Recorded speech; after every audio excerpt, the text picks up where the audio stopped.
Okay.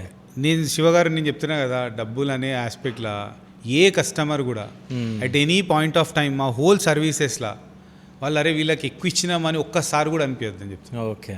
కానీ నా ఒక చిన్న డౌట్ ఏంటంటే అంత తక్కువలో చేస్తున్నామని చెప్పేసి అరే వీళ్ళు చేస్తారా లేదా అనే డౌట్ పెట్టుకోవద్దు.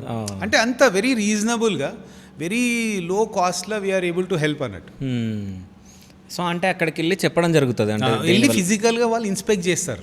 ఓకేనా, వాళ్ళది అసలు ఫస్ట్ ఆఫ్ ఆల్ ఈ హై బిల్ రాకుండా ఉండడానికి వాళ్ళ దగ్గర ఏవైతే ఏపీఎఫ్సి ప్యానల్స్ ఆర్ వేరే ఏదైనా రిక్వైర్డ్ సెటప్ మెకానిజం ఉందా లేదా, అసలు మీటర్ రీడింగ్ వాళ్ళు చేసే ప్రాసెస్ ఉందా లేదా. సో అట్లా step by step what is required to proactively monitor and to avoid that excess bill అది ఉందా లేదా, బేస్ లైన్ ఏంటి. ఓకేనా, సో బేస్ లైన్ కూడా సిస్టంలో రికార్డ్ అయిపోతుంది. దాని తర్వాత ఏం చేయమనేది అనేది క్లియర్గా చెప్తాం, ఒక రిపోర్ట్ ఇస్తాం, క్లియర్గా ఆడిట్ రిపోర్ట్. ఓకేనా, ఇచ్చినాక కూడా మళ్ళీ దాని తర్వాత ఒకవేళ మాకే ఆ ఆర్డర్ ఇస్తే అవన్నీ చేసినాక కూడా ఇంప్రూవ్మెంట్ది కూడా ఎవ్రీ మంత్ ఆన్ మంత్ ఒక డీటెయిల్డ్ ఆడిట్ రిపోర్ట్ ఇస్తామన్నట్టు. ఓకే, సో మంత్ ఆన్ మంత్లో మనకు తెలిసిపోతుంది అసలు మా సర్వీసెస్ ఇంటర్వెన్షన్ తీసుకున్నాక ఆ బిల్ తగ్గిందా లేదా అనేది కూడా మీరు క్లియర్గా ఐడెంటిఫై చేయొచ్చు. ఓకే, అంటే మీరు అష్యూరెన్స్ ఎట్లా ఇస్తారు?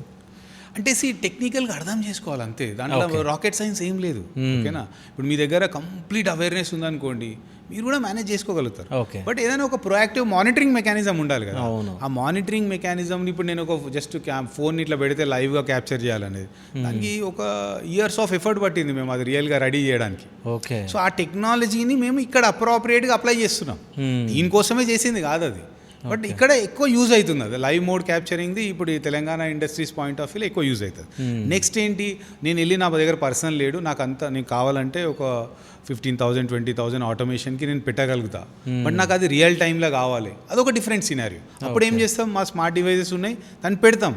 అప్పుడు ఏమవుతుంది, ఎవ్రీ మినిట్ ఎవ్రీ సెకండ్కి వచ్చే డేటా తోటి మనం రియల్ టైం యాక్ట్ అవుతాం అన్నట్టు. ఇక్కడ ఏంటంటే రియాక్టివ్ ఉండొద్దు, ప్రొయాక్టివ్ ఉండాలి. ప్రొయాక్టివ్ ఉండాలంటే ఏం చేయాలి, అక్కడ ఏమవుతుందో మనకు తెలియాలి. అవును, సో మనం వాటి బిల్లు వచ్చినాక కట్టమంటే కట్టాల్సి వచ్చినట్టు ఏం ఆప్షనే లేదు మనకి. ఓకే, సో మనం ఎంత ప్రొయాక్టివ్ ఉంటే అంత హెల్ప్ఫుల్ ఉంటుంది. ఓకే, సో ఆ ప్రొయాక్టివ్ ఉండడానికి డిఫరెంట్ టెక్నాలజీ, ఒకటి లైవ్ మోడ్లో మీటర్ రీడింగ్ చేయడం అనేది ఒకటి, ఓకేనా, ఫోటో నుంచి ఆర్ వీడియో మోడ్ నుంచి. నెక్స్ట్ ఆస్పెక్ట్ మా స్మార్ట్ డివైజెస్ యూజ్ చేయడం వల్ల రియల్ టైమ్ ఆ డేటా వస్తుంటుంది.